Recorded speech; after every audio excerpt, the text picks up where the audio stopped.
There's no scientific data or rationale to single out travel. Travel rules were originally put in place to keep COVID out of the country, and we now know that community spread is responsible for 99% of the infections. So travel restrictions have now become obsolete, and it's devastating places like Niagara Falls. When you start to think about the imposition financially on some families to do some of the things that are required, it really becomes such an impediment to even families being able to join one another. So I would simply join, in the call to let's make land border crossing simple. We are only days away from taking a big step towards normalcy at our borders and eliminating an expensive headache for those eager to pack their suitcases and go anywhere.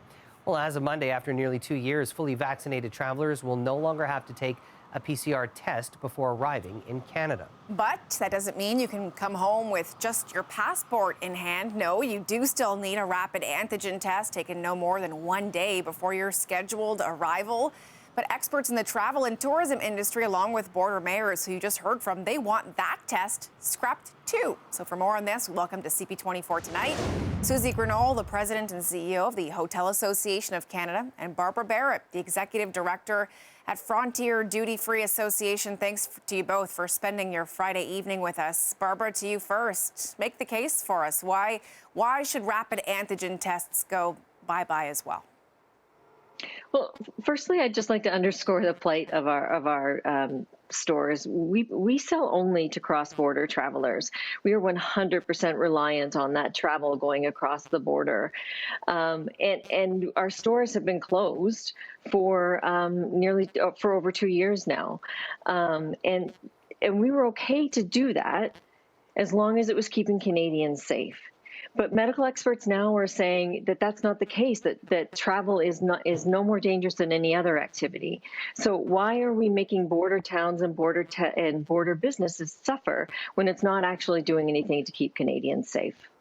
And Susie, I'm sure many out there could probably appreciate the cautious approach to this pandemic that the government has taken. But we're 2 years into this. We've got one of the highest vaccination rates in the entire world. And for many experts and critics that, a lot of these current measures in place, just quite frankly, are nonsensical, and they're not backed up by data. What's your take on how this is all playing out, and how much would dropping that rapid test benefit, the hotels right across the country?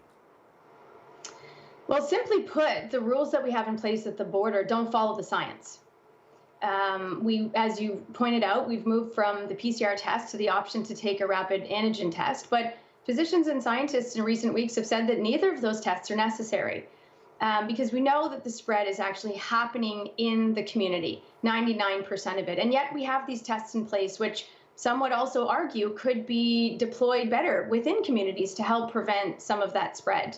So what we have now is border rules that are frankly out of sync with provinces who have recognized that we've done our part, we've gotten through Omicron. That's the good news. Hospitalization rates have come down. Other countries have recognized this reality and have also opened. And yet Canada has these tests at the border. And why that's a barrier for us is because it sends the signal to our would-be international visitors who are so critical for us to be able to build back this summer that we are closed for business. And we have not seen additional bookings inbound since the government moved from the PCR to the rapid antigen. Barbara, I'm curious about, I guess, the cooperation between Canada and the U.S. If you're crossing through the land borders, going to the U.S., you still do need that rapid antigen test. So in your mind, would it make a difference at all if Canada dropped it, considering you still need one to go back the other way? You don't need one to go across the land border into the United States. So we're not in sync with our U.S. partners. And it has shown we can see that when there's a test on one side and not the other, it's still a deterrent for that flow of traffic back and forth. Many people have family on both sides of the border, and they do daytime shopping across the border. And these tests on one side or the other are a deterrent from that traffic flow.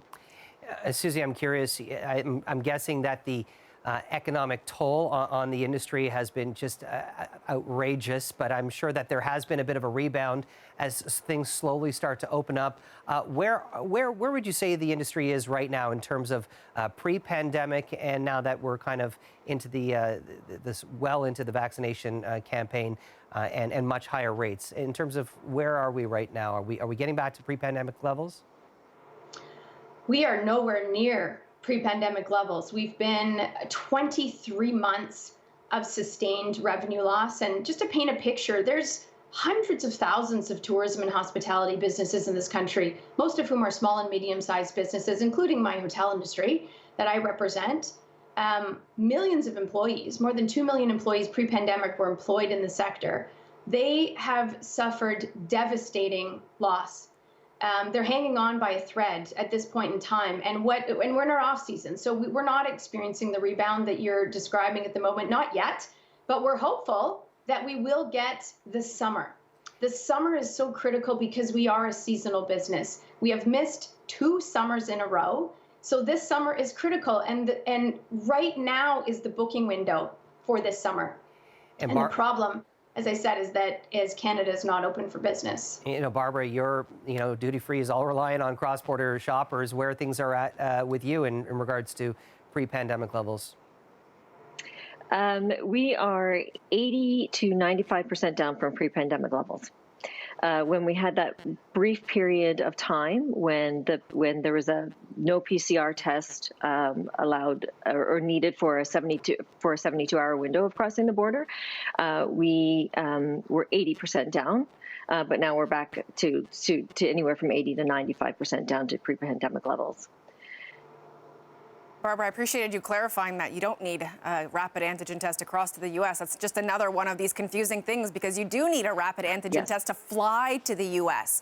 So I'm curious, is there lobbying that goes on behind the scenes when you're talking to federal officials trying to say, hey, why are we not matching our southern partners with whom we share one of the largest borders in the world, Barbara? Yeah, we've had a number of discussions, and also that our border cannot be used as a political football. I mean, we've not only gone through the pandemic, but then we also suffered through blockades because the border is being used as some kind of political football, and it's just not right. It's not fair to the border communities and border businesses. And I'd also like to point out the ridiculousness that as of March 1st, unvaccinated Canadians without a test can go to an NHL game with vaccinated Canadians, and there's no test. So why can we not drive across the border with our own family and back and have to have a test? It doesn't make any logistical sense. Raise a valid point. Barbara, Susie, we appreciate your time and perspective. Thanks for joining us on CP24 tonight. Thank you. Thank you. Many thanks.